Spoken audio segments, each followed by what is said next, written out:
Hello, good evening मेरे प्यारे students, आप सभी का स्वागत है काबिल एकेडमी के यूट्यूब प्लेटफॉर्म पे। मैंने इससे पहले आपको बता दिया था कि केंद्रीय विद्यालय संगठन का जो एसएसटी पार्ट है, पीआरटी या टीजीटी या पीजीटी जो भी है, सीटेट का सेकंड पेपर जहाँ पे स्टडीज़ में आपका हिस्ट्री का पार्ट है, ज्योग्राफी का पार्ट है, पॉलिटी का पार्ट है, इन सब की हम लोग एमसीक्यू के माध्यम से आपको तैयारी करा रहे हैं, जिसका हमने पहला पार्ट आपको ऑलरेडी करा दिया है जो यूट्यूब पे अवेलेबल है।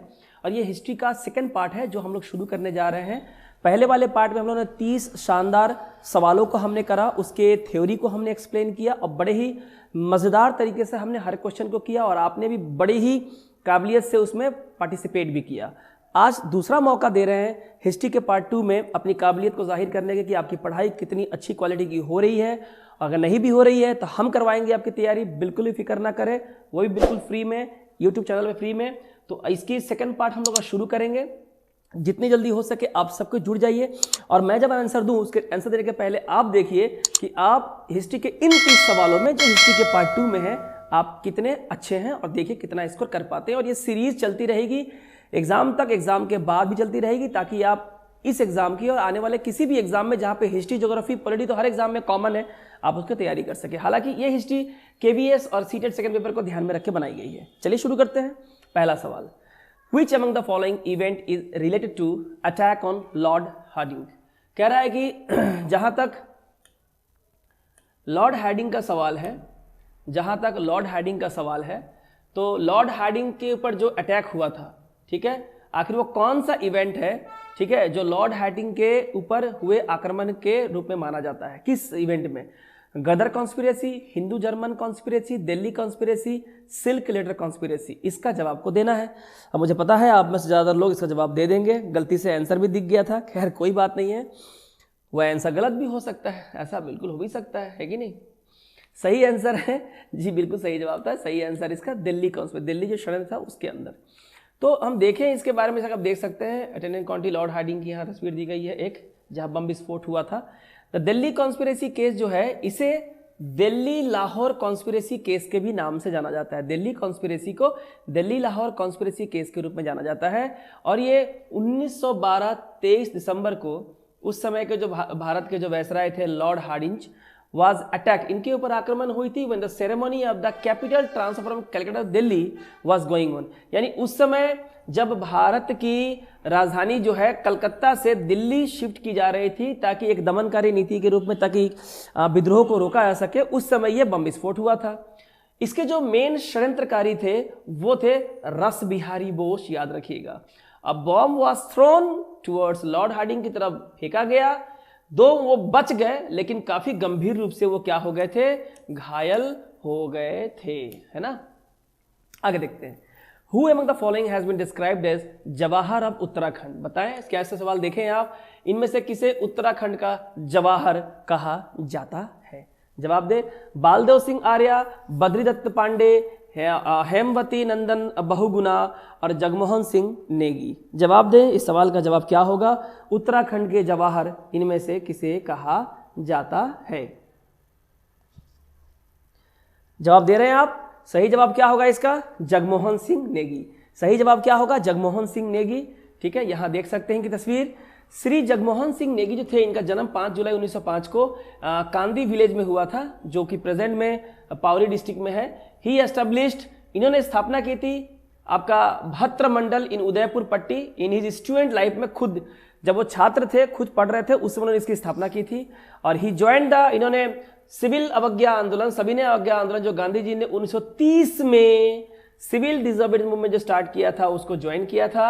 ही carried out the work of लग्नबंदी मूवमेंट जो कैरी आउट किया, and liquor ban movement with great courage, और शराब पे बैन लगाई थी।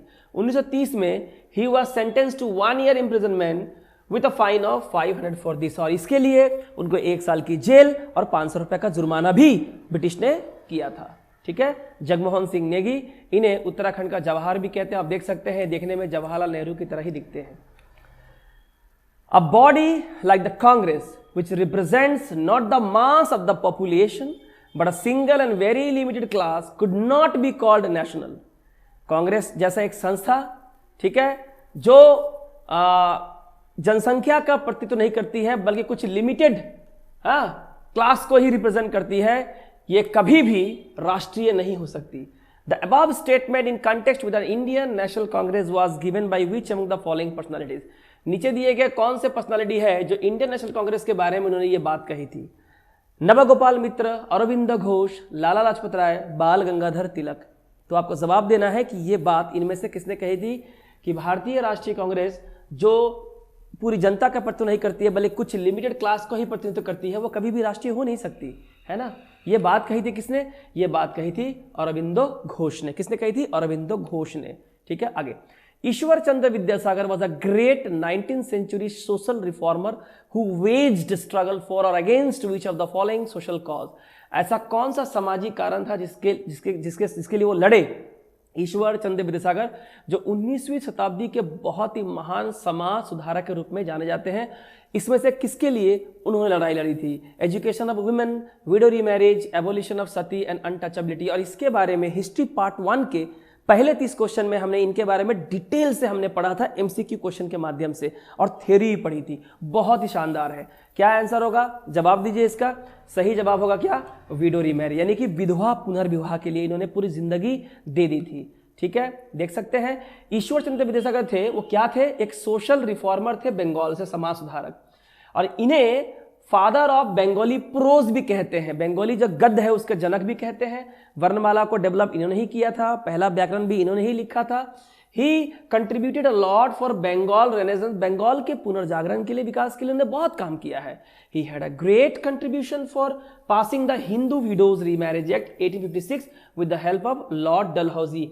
और इन्हीं के प्रयासों के चलते लगातार इन्होंने अपना पूरा जीवन काल इनसे समर्पित कर दिया। इन्हीं के प्रयास था कि 1856 में लॉर्ड डलहौजी के माध्यम से इन्होंने विडोज रीमैरिज एक्ट जो है लागू करवा दिया, यानी कि विधवा पुनर्विवाह नियम 1856 जो है लागू किया। इससे सती प्रथा भी भारत में कई जगह पे जो है रोकनी पड़ी। इस तरह एक कुरीतिया की पत्नी को उसके पति के साथ चिता में जिंदा जलाया जाता है। ये कितनी सोच के बीच जो है जो सिहरन पैदा हो जाती है पूरे शरीर में, है कि नहीं। आगे है Who among the following was the first martyr of the revolt of 1857? 1857 की क्रांति के पहले शहीद किसे माना जाता है? पलटू खान, इसराइल पांडे, मंगल पांडे, अमर सिंह। बताइए 1857 का जो क्रांति था, the first war of independence या सिपाही म्यूटिनी जो कहते हैं, इसके पहले शहीद हम किसे मानते हैं? पहले शहीद का दर्जा किसे दिया जाता है? जवाब दे। पलटू खान, इजराइल पांडे, मंगल पांडे, अमर सिंह। इसका सही जवाब क्या होगा? सही जवाब होगा ग्रेट मंगल पांडे, है कि नहीं। देख सकते हैं इनके ऊपर स्टाम्प भी है ना, किस तरह का तोप और तलवार का चिन्ह भी है। देखिए 29 मार्च 1857 मंगल पांडे जो कि एक भारतीय सिपाही थे, 34 नेटिव इन्फेंट्री के बटालियन का नाम है। इन्होंने ग्रीस्ड लगा हुआ कार्टेज को, यानी कि वो कारतूस जिसे माना जाता था कि उस पर गाय और सुअर की चर्बी की लेयर बनी हुई है, उसे मुंह दांत से उसे चबाना पड़ता है। हिंदू और मुस्लिम दोनों ने इस कारतूस को इस्तेमाल करने से मना कर दिया। और इन्होंने अकेले ही, ठीक है, उन्होंने अंग्रेजी ऑफिसर पर आक्रमण कर दिया, ह्यूक्सन और बाव पे, एक परेड में बैरकपुर में। और उन्हें क्या कर दिया? सिंगल हैंडेडली जो है दोनों को मार दिया। बाद में उनकी गिरफ्तारी हुई और उन्हें 8 अप्रैल 1857 को जब ये क्रांति चल रही थी, उस दौरान बैरकपुर में ही उनको फांसी दे दी गई। और जो रेजिमेंट था, यानी कि 34 नेटिव इन्फेंट्री जो रेजिमेंट था जिससे वो बिलोंग करते थे, उसको डिसबैंड कर दिया गया, बेदखल कर दिया गया। और उनके जो सैनिक थे उन्हें इस विद्रोह का साथ देने के लिए उनको भी सजा दी गई। ठीक है, बैरकपुर छावनी की ये घटना है। ठीक है, बहुत ही जोशीले थे। Who was the first president of the Indian Home Rule League established in April 1916? यानी अप्रैल 1916 में जो इंडियन होम रूल लीग की जो स्थापना हुई थी, इसके पहले सभापति के रूप में कौन थे? जोसेफ बाप्टिस्टा, अनी बेसेंट, एनसी केलकर, बीजी तिलक। बहुत सोच समझ के जवाब दीजिएगा, कहीं से भी आंसर लेके जवाब मत दीजिएगा। इंटरनेट पे बहुत सारे उल जुलूल के आंसर दिए रहते हैं, बहुत ही सोर्स से लेकर आए हैं। ठीक है, ऑथेंटिक आंसर लेकर आए हैं। देखें, अगर कहीं भी आपको दिक्कत हो तो आप मुझे कमेंट बॉक्स में कमेंट के बता सकते हैं कि सर इस आंसर में हमको दिक्कत है, तो मैं उसे एक्सप्लेन कर दूंगा कमेंट में। ऐसी बात मैं सबके बातों का जवाब देता हूं, जब भी समय मिलता है मैं सबको जवाब देता हूं, क्योंकि आपने सवाल पूछा है तो आप जानना चाहते हैं, तो मेरा दायित्व तो बनता है कि आपको मैं जिज्ञासा को शांत करूं। सही आंसर क्या है? जोसेफ बाप्टिस्टा। क्या है? जोसेफ बाप्टिस्टा। देखिए, होम रूल का क्या मतलब होता है? होम माने घर, रूल माने शासन। इसका मतलब होता है self government in local matter. मतलब यह है कि जो होम रूल मूवमेंट इसलिए बनाया गया था ताकि हमारे जो स्थानीय मुद्दे हैं, जो लोकल मुद्दे हैं, जो लोकल कम्युनिटी और वहाँ के लोगों को समाज से जुड़ा हुआ मुद्दा है, इसके लिए हम निजी स्तर पर ही एक ऐसी सरकार का गठन करें कि अपनी समस्याओं का निदान हम खुद करें, अपने गवर्नमेंट के, ना कि ब्रिटिश के पास लेके जाए या कोर्ट लेके जाए। इसके लिए होम रूल मूवमेंट की स्थापना हुई। इसका मेन एम क्या था? तो अटेन अ डोमिनियन स्टेटस। इसका मेन एम था भारत में डोमिनियन स्टेटस हासिल करना, जो महात्मा गांधी ने ही मांगा था। लेकिन भगत सिंह जैसे रेवोल्यूशनरी या चंद्रशेखर आजाद जैसे रेवोल्यूशनरी इसका विरोध किया था। फुल गवर्नमेंट चाहिए, पूर्ण स्वराज। तिलक जो है गेव द पॉपुलर स्लोगन। इन्होंने, तिलक ने एक बहुत ही शानदार स्लोगन दिया था कि the home rule is my birth right and I will have it. और ये जो नारा है तिलक ने ही दिया था इसी होम रूल मूवमेंट के लिए। एनी बेसेंट जो थी वो क्या थी? एक आयरिश लेडी थी, याद रखिएगा। And she became the first female president of INC. और ये भारतीय राष्ट्रीय कांग्रेस आईएनसी की पहली फीमेल प्रेसिडेंट बनी थी और पहला मुस्लिम फर्स्ट। आप मुझे कमेंट बॉक्स में ये कह के बताएं कि जो पहला मुस्लिम जो प्रेसिडेंट थे, मैंने यहां पे मैं लिख दे रहा हूं, who was the first Muslim president of INC। मैं देखना चाहता हूं कितने लोग पढ़ रहे हैं, मुझे कमेंट बॉक्स में बताएं इसका आंसर। ठीक है, तो ये INC की पहली फीमेल प्रेसिडेंट थी। ठीक है, चलिए आगे बढ़ते हैं। The Bombay triumvirate consisted of all the following. Triumvirate का मतलब होता है तीन, है ना? तो बॉम्बे ट्रायम्विरेट जो है तीन लोगों का एक दल था। इनमें से कौन उसका सदस्य नहीं था? दादा भाई नौरोजी, KT तेलांग, फिरोज शाह मेहता, बदरुद्दीन तैयब जी। तो तीन थे ट्रायम्विरेट, बॉम्बे ट्रायम्विरेट, जिन्हें बॉम्बे ट्रायम्विरेट के नाम से जाना जाता है। इनमें से कौन उसका हिस्सा नहीं है, ये आपको बताना है। कौन होगा बताएं इसका आंसर, जवाब दे, कोशिश करें। देखते हैं कौन इसका जवाब दे पाता है। आपने पढ़ा है कि नहीं पढ़ा है कि नहीं? नहीं पढ़ा है तो भी अच्छा, पढ़ा है तो आपका रिवीजन हो जाएगा। दोनों हाथों में लड्डू। ठीक है, आंसर क्या होगा? दादा भाई नौरोजी, जिन्होंने ड्रेन ऑफ वेल्थ, है ना, ड्रेन ऑफ वेल्थ जो है उन्होंने किताब लिखी थी, जहां भारत का सारा पैसा विदेशों में ड्रेन हो रहा था। ठीक है, तो KT तेलांग, फिरोज शाह मेहता और बदरुद्दीन तैयब जी, ये तीनों मिलकर बनाते हैं बॉम्बे ट्रायम्विरेट का, जो आप यहां देख पाएंगे। तो क्या है ये? From then on Badruddin Tyabji, Pherozeshah Mehta और काशीनाथ तेलांग से KT तेलांग कहते हैं पॉपुलरली, जिन्हें पॉपुलरली इन्हें इसी ऑर्डर में नाम से जानते हैं, द ट्रायम्विरेट और द 3 स्टार्स कहते हैं। किसका? बॉम्बे पब्लिक लाइफ का 3 सितारे के नाम से भी इन्हें जाना जाता है। ठीक है, द 3 स्टार्स या द ट्रायम्विरेट और द बॉम्बे ट्रायम्विरेट। आगे है the theosophical society was founded in the USA। Theosophical society जो है, जिसकी स्थापना USA में हुई थी, किसके द्वारा हुई थी? Doctor Annie Besant, Allan Octavian Hume, जिन्होंने कांग्रेस की स्थापना में बहुत बड़ी भूमिका निभाई थी। A.O. Hume retired civil servant थे 1885 में, और तिलक या गोखले और मैडम ब्लावात्स्की एंड ऑलकोट। ठीक है, जवाब करें। बहुत ही आसान सवाल है, मुझे पता है आप इसका जवाब जरूर कर पाएंगे, है कि नहीं? जी हाँ, सही जवाब क्या होगा इसका? मैडम ब्लावात्स्की एंड ऑलकोट, जो आप यहाँ पर देख पाएंगे। द थियोसॉफिकल सोसाइटी जो है ये बेंगलोर की एक ब्रांच है। ठीक है, हालांकि ये US में भी है इसका हेडक्वार्टर। द थियोसॉफिकल सोसाइटी जो है इसे खोजा गया था madam HP Blavatsky and colonel Olcott ने न्यूयॉर्क में 1875 में। कब? 1875 में। और 1882 यानी उसके 7 सालों के बाद the headquarter of the society जो है वो एस्टेब्लिश किया गया। इसका हेडक्वार्टर को एस्टेब्लिश किया गया था अद्यार में, मद्रास में, जो कि अब चेन्नई में है, भारत में इसको मूव किया गया था। तो ये याद रखें, बहुत ही इंपॉर्टेंट है। गॉड्स के टीचिंग वगैरह के बारे में इसमें ज्ञान दिया जाता है, relates to God. Which famous social reformer wrote the books. इनमें से कौन फेमस समाज सुधारक थे जिन्होंने जनन योगा, कर्म योगा और राज योगा नाम की किताबें लिखी थी? MG रानाडे, स्वामी विवेकानंद, रामकृष्ण परमहंस, राजा राम मोहन राय। जवाब करें इसका जवाब क्या होगा?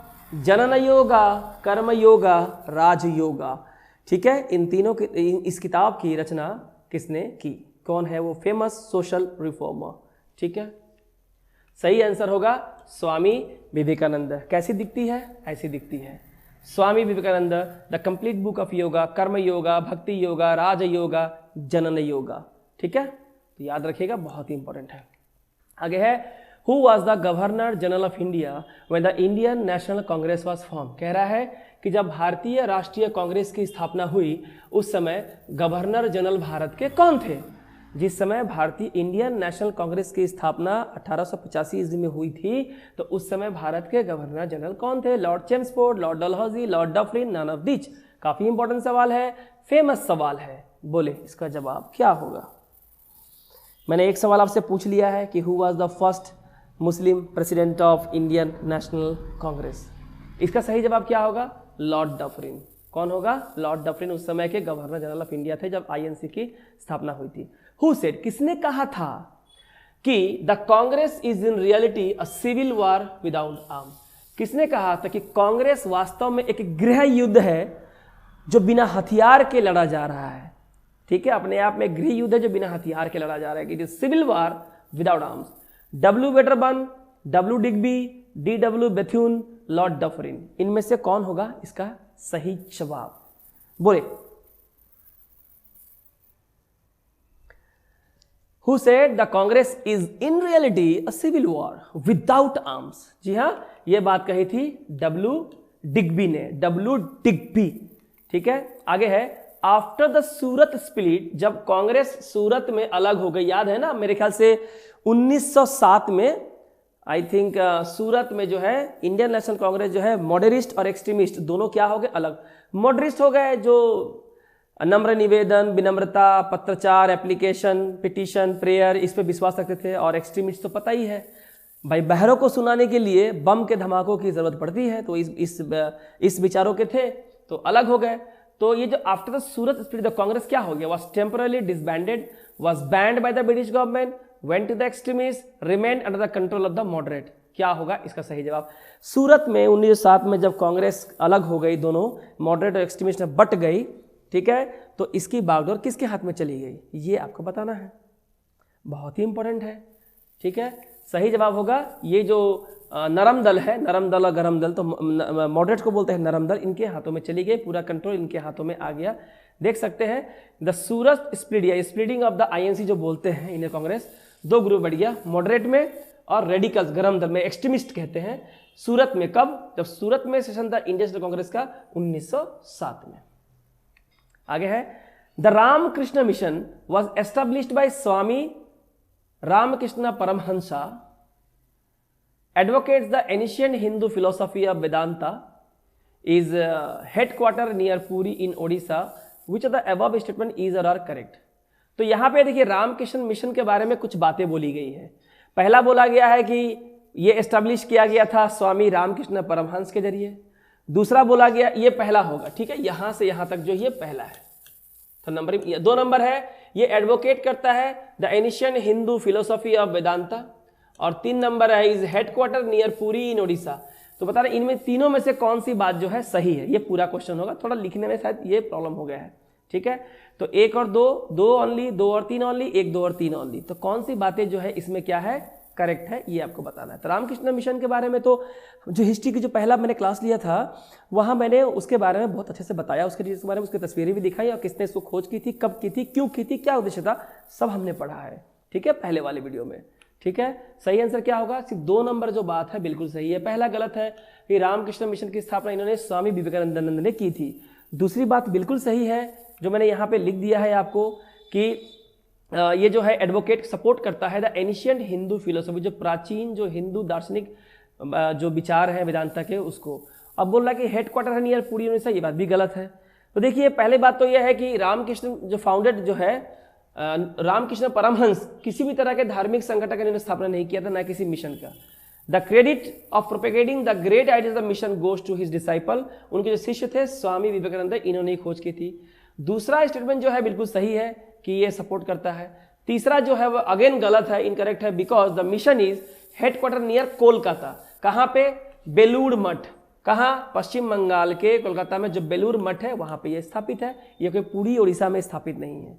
ठीक है, तो सिर्फ 2 नंबर बात कि it advocates the ancient Hindu philosophy of Vedanta, ये बिल्कुल सही है। आगे है अब यहाँ पे 3 चीजें दी हुई हैं, इनको आप देखिए। Consider following pair, Indian mirror, संवाद कौमुदी, मिरतुल अखबार। संवाद कौमुदी या मिरतुल अखबार, जब पहली वाली जो मेरी वीडियो है हिस्ट्री 1 की, वहां पे बड़े ही डिटेल और प्यार से मैंने इसके बारे में बता दिया था, ठीक है। एक नया है इंडियन मिरर। तो कह रहा है which of the above was were founded and edited by Raja Ram Mohan Roy. जो जिन्होंने पहली वीडियो देखी है वही इस सवाल का जवाब आसानी से दे पाएंगे, बिल्कुल दे पाएंगे। तो कौन सी बातें जो है, इनमें से कौन है जिसको एडिट किया गया था, फाउंड किया गया था राजा राम मोहन राय ने? जवाब दे से क्या होगा? सही आंसर होगा केवल 2 और 3। जी हाँ, मैंने पढ़ा दिया था। संवाद कौमुदी भी राजा राम मोहन राय ने जो अखबार था, और मिरतुल अखबार इसको पर्शियन में उन्होंने कन्वर्ट करके लिखा था, ये भी उन्होंने ही किया था, ठीक है। यहाँ पे देखिए द इंडियन मिरर जो है ये अलग से है। तो यहाँ पे द फोर्टनाइटली, जो हर 2 हफ्ते में जो जर्नल आता था इंडियन मिरर, ये स्टार्ट किया था केशव चंद्र सेन ने 1861 में, जो यहाँ थोड़ा धुंधला दिख रहा है आपको। मिरतुल अखबार जो एक पर्शियन लैंग्वेज है, जर्नल है, जो फाउंडेड किया गया था, एडिट किया गया था राजा राम मोहन रॉय के द्वारा।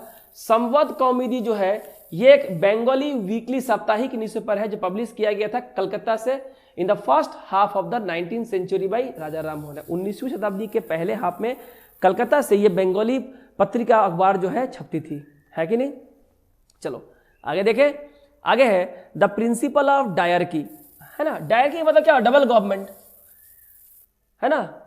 Was introduced in India by British government through which act. तो ये जो डायरकी है, ब्रिटिश सरकार ने किस एक्ट के द्वारा भारत में इसे स्थापित किया, ठीक है। तो यहाँ पे है the Indian council act 1861, Indian council act 1892, Indian council act 1909 और गवर्नमेंट ऑफ इंडिया एक्ट 1919। इसका आंसर आप लोगों को पता है कि डायरकी जो है वो गवर्नमेंट ऑफ इंडिया एक्ट, भारतीय अधिनियम, है ना, भारत सरकार अधिनियम उनसे द्वारा किया गया था। गवर्नमेंट ऑफ इंडिया एक्ट जो है 1919, इसे ही हम लोग डायरकी या मॉन्टेक चेम्सफोर्ड रिफॉर्म भी कहते हैं, जो इंट्रोड्यूस करता है the system of dyarchy in India. भारत में डबल गवर्नमेंट जो इंट्रोड्यूस करता है, एक प्रोविंशियल और एक local. The act introduced dyarchy at a provincial level. The act also for the first time establish, इस एक्ट ने ही पहली बार एस्टेब्लिश किया था पब्लिक सर्विस कमीशन इंडिया। भारत में जो पीएससी की जो परीक्षा होती है वो इसके द्वारा ही पहली बार स्थापित किया गया था, इसलिए बहुत इंपॉर्टेंट है। पब्लिक सर्विस कमीशन जो है स्थापित किया था इसी एक्ट के द्वारा, याद रखिएगा। तो थोड़ी मोटी बातें हैं लेकिन बहुत मोटी मोटी बातें हैं, बहुत काम आने वाली है। Which act made the central legislature by cameral. आपको पता है कि हमारे देश में बहुत सारे ऐसे राज्य हैं जहां बाई कैमरल लेजिस्लेचर, यानी कि क्या कहते हैं उसको, स्टेट लेजिस्लेचर, आपको विधानसभा विधान परिषद दोनों है, यानी कि काउंसिल ऑफ स्टेट्स भी है और लेजिस्लेटिव असेंबली भी है, ठीक है। तो ये किस एक्ट के द्वारा इस ऐसे बाईकैमरल स्ट्रक्चर को भारत में लाया गया था? The Indian council act 1861, government of India act 1909, government of India act 1919, government of India act 1935। तो कौन से एक्ट के द्वारा bicameral legislature, council of states and legislature में दोनों की स्थापना हुई थी? हालांकि सभी राज्य भारत में नहीं है, कुछ एक राज्य हैं जहां पे ये दोनों जो लेजिस्लेचर हैं अभी भी चल रही है। सही आंसर क्या होगा? Government of India act 1919, Bharat सरकार अधिनियम 1919 के द्वारा। ये भी यानी कि जो डायरकी जो आपने पढ़ा अभी थोड़ी देर पहले वही है। आगे है Lucknow pact of Indian national Congress and Muslim league, यानी कि लखनऊ का जब अधिवेशन हुआ था तो वहां पे आईएनसी और मुस्लिम के बीच एक समझौता हुआ, साइन हुआ था किस साल? यानी कि लखनऊ पैक्ट किस साल साइन हुआ था आईएनसी और मुस्लिम लीग के बीच? इस बात का जवाब दे। 1916, 17, 20 और 22। बहुत ही फेमस पॉपुलर सवाल है, एग्जामिनर को काफी ऐसे सवालों से प्यार है और इसका सही जवाब आपने दे दिया होगा, I hope. They they answer, बता दे। सही आंसर होगा 1916। क्या होगा? 1916। यहां दिया हुआ है कि 1916 में अक्टूबर का महीना लखनऊ पैक्ट जो है साइन हुआ था आईएनसी और मुस्लिम लीग के बीच। बाल गंगाधर तिलक यानी कि बीजी तिलक, इन्होंने मिडल मैन का काम किया था, ठीक है, यानी कि काफी इंस्ट्रूमेंटल थे ये पैक्ट करने में आईएनसी और मुस्लिम लीग के बीच। और लॉर्ड चेम्सफोर्ड जो थे वो उस समय के वायसराय थे। तो सवाल ये भी पूछ सकता है कि जब 1916 में आईएनसी और मुस्लिम लीग के बीच जब लखनऊ पैक्ट साइन हुआ, जहां पे बाल गंगाधर तिलक काफी इंस्ट्रूमेंटल थे, तो उस समय भारत का वायसराय कौन था? आपको बोलना पड़ेगा लॉर्ड चेम्सफोर्ड। तो देखिए यहां भी बहुत सारी इंफॉर्मेशन है। The first Muslim president of Indian national Congress. तो ये तो मैंने पहले वाले वीडियो में आपको मैंने ये सवाल दिया था और मैंने बोला था कि इस सवाल का जवाब आप मुझे कमेंट बॉक्स में दे। आपको पता है ना कमेंट बॉक्स कहाँ पे होता है ना? तो वहां पे देने के लिए मैंने कहा था, आप लोगों ने जवाब दिया भी है। पहले मुस्लिम प्रेसिडेंट भारतीय राष्ट्रीय कांग्रेस के थे बदरुद्दीन तैयब जी। कौन थे? Badruddin Tyabji. Who was instrumental in bringing the extremist and the moderates together at Lucknow. Lucknow में गरम दल और नरम दल को एक साथ लाने वाले सबसे महत्वपूर्ण व्यक्ति कौन थे? Gokhale, Tilak, Annie Besant, none of the above. बताइए, नरम दल गरम दल एक साथ, ठीक है। गरम पानी ठंडा पानी दोनों को मिलाने में कौन थे सबसे?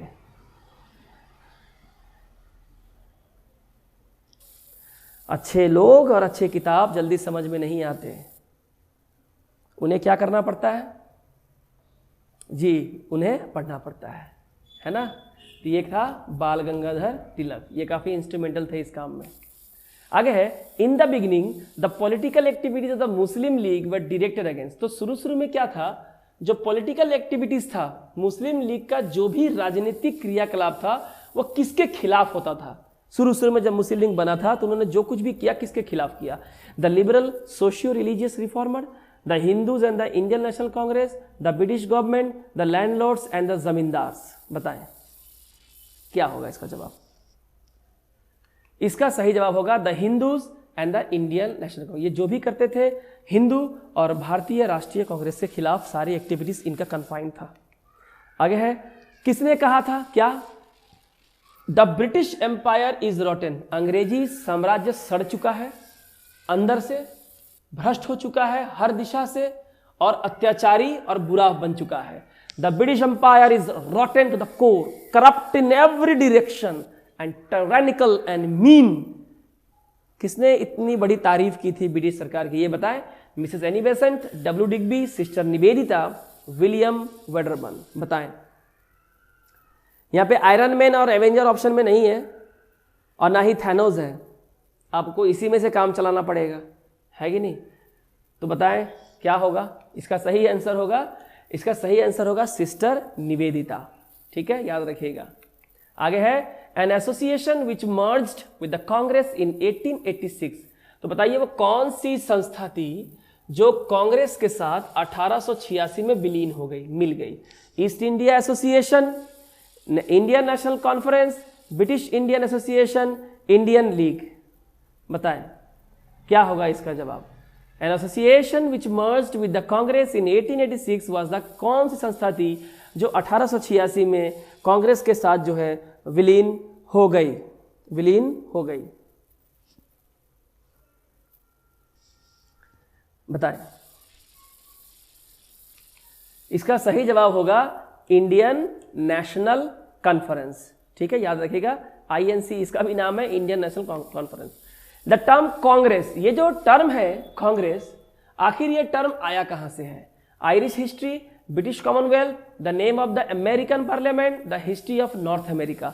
तो आपको ये बताना है कि जो टर्म है ना कांग्रेस, जो होता है, यहाँ पे तृणमूल कांग्रेस है, इंडियन नेशनल कांग्रेस है, ब्रिटिश कांग्रेस है, अमेरिकन कांग्रेस है, तो ये टर्म आखिर आया कहां से है? क्या इसका आंसर आप दे सकते हैं? बताएं क्या होगा? टर्म कांग्रेस कहां से आया है? इसका सही आंसर होगा नॉर्थ अमेरिका के इतिहास से, ठीक है।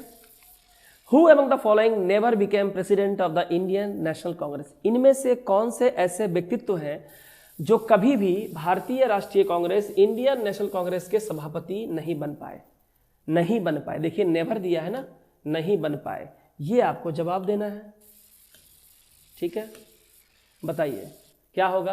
क्या बाल गंगाधर तिलक, एससी बोस, मतलब उसके बाद गोपाल कृष्ण गोखले या एनी बेसेंट? कौन है जो भारतीय राष्ट्रीय कांग्रेस के प्रेसिडेंट नहीं बन पाए? एनी बेसेंट तो पता ही है आपको, आयरिश लेडी थी और ये पहली बार जो पहली महिला सभापति थी वो यही बनी थी, ठीक है। तो इसका सही आंसर क्या होगा? ये होगा गोपाल कृष्ण गोखले। क्या होगा? गोपाल कृष्ण गोखले।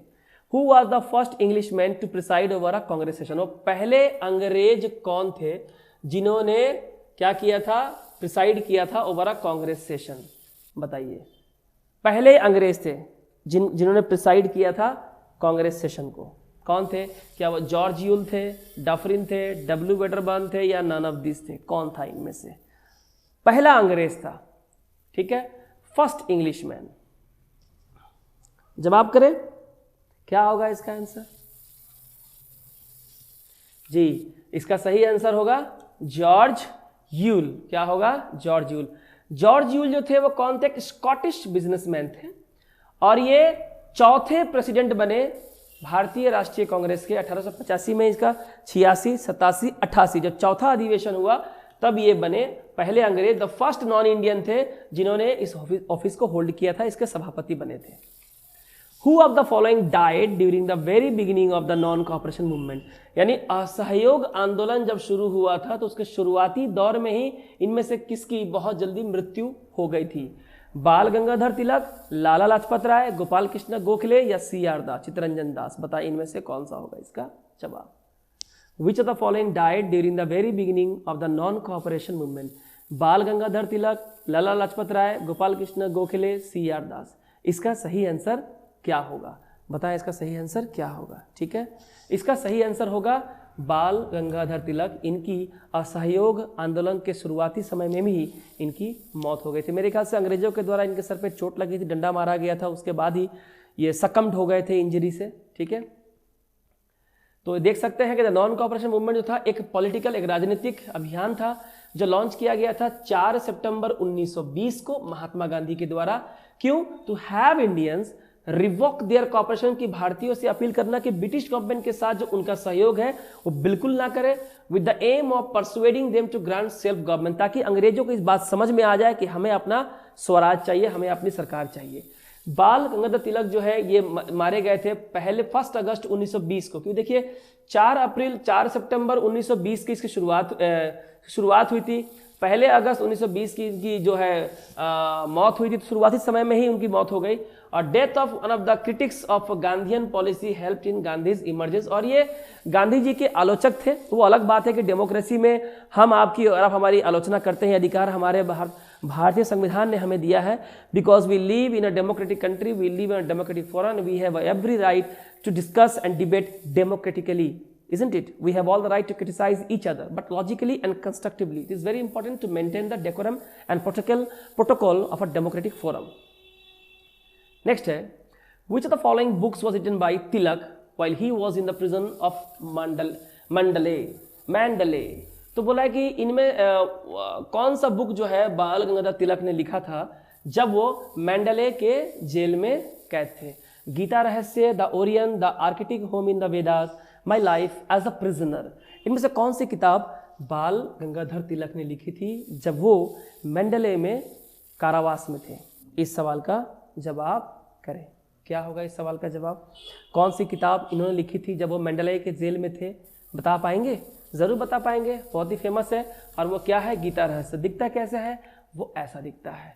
कालजयी रचना गीता रहस्य, कर्म योग शास्त्र कहते हैं, लोकमान्य बाल गंगाधर तिलक। सो गीता रहस्य जो है इसे हम लोग कर्म योग शास्त्र भी कहते हैं। याद रखिएगा, आपके एमसीक्यू के लिए बहुत इंपॉर्टेंट है। तिलक के द्वारा लिखा गया था जब वो मंडले के जेल में थे। कब? 1908 से लेके 1914, यानी कि 7 सालों के पीरियड में। और ये जो है मराठी भाषा में लिखा गया था। ये बात भी आप लोग याद रखें। उसको ट्रांसलेट किया गया था, वो अलग बात है। Which of the following committee's main objective was to achieve the level of literacy in India similar to England in within 40 years? इनमें से कौन सी वो कमेटी है जिसका मुख्य उद्देश्य था भारत में साक्षरता के स्तर को प्राप्त करना, हाँ, इंग्लैंड की तरह आने वाले 40 सालों में? ठीक है, Sadler commission, Macaulay's minutes, Sargent plan या वर्धा स्कीम? इनमें से कौन सा वो कमेटी था जिन्होंने ये रेकमेंड किया था आने वाले 40 सालों में हमारे इंडिया में उतनी ही शिक्षा होगी जितनी शिक्षा इंग्लैंड में है या हो जाएगी? तो इस सवाल का जवाब करें। यानी कि वेस्टर्न एजुकेशन को स्प्रेड करने का पूरा प्लान था, है ना, पाश्चात्य शिक्षा का, इंग्लिश एजुकेशन का। सही आंसर होगा सर्जेंट प्लान। क्या होगा? Sergeant plan. तो सर्जेंट प्लान क्या था? ये इसका सुधार किया गया था 1944 को।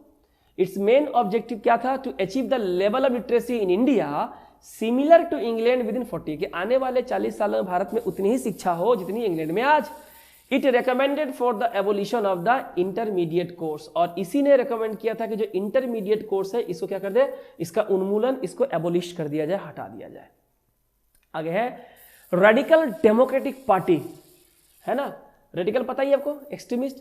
तो ये जो है इसकी स्थापना हुई थी किस साल? रेडिकल डेमोक्रेटिक पार्टी की स्थापना किस साल हुई थी? 1920, 1925, 1938, 1940, 1940। जवाब दें, इस सवाल का जवाब क्या होगा? तो बहुत ही इंपॉर्टेंट सवाल है ना। और जितने भी लोग आज जुड़े हुए हैं उन सबको नए साल की बहुत बहुत शुभकामना, और आपके पूरे परिवार को शुभकामना। स्वस्थ रहें, खुश रहें, हंसते रहें और रोग से बिल्कुल दूर रहें, और जल्दी ही आपका रिक्रूटमेंट हो जाए, यही मेरी इच्छा है। सही आंसर क्या होगा? 1940 में रेडिकल डेमोक्रेटिक पार्टी की स्थापना हुई थी। देख सकते हैं कि 1940 की जहाँ तक बात है, द रेडिकल डेमोक्रेटिक पार्टी जो है इसकी स्थापना हुई थी किसके द्वारा? मानवेंद्र नाथ रॉय के द्वारा। किसके द्वारा की गई थी? मानवेंद्र नाथ रॉय के द्वारा। और it was developed from the league of radical congressman which was, जो कि 1939 में इसकी स्थापना हुई थी एमएन रॉय के द्वारा। तो इसी से निकला था ये। इसका मेन ऑब्जेक्टिव क्या था? To support the allies in world war II, कि वर्ल्ड वार II में जो है सहायता करना। और इन द ईयर 1948, 1948 में इसे क्या किया गया? पूरी तरह से डिसॉल्व कर दिया गया, समाप्त कर दिया गया।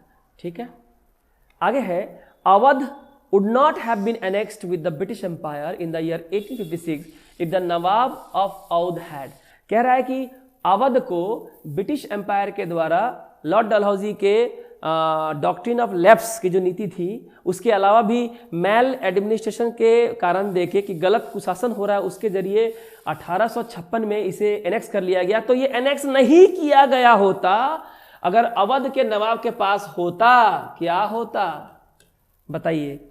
Allied with the British, not refused to introduce reforms as suggested by the British, fought against the British, a natural heir।